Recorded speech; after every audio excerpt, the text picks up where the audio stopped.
Here I have FAIRPHONE 3, and today I'm going to show you how to enter safe mode on this device. So to do this, firstly you have to hold down power key, and after you see this turn off menu, you have to hold your finger on power off, and after it proposes you to reboot to safe mode, just tap OK, and after that your device will be restarted in a safe mode.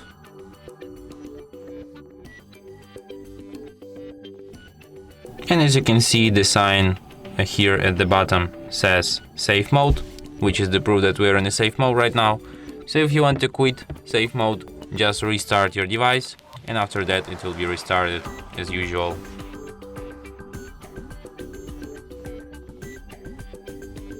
And that's it. Thanks for watching. If you find this tutorial useful, don't forget to hit that like button and subscribe to our channel.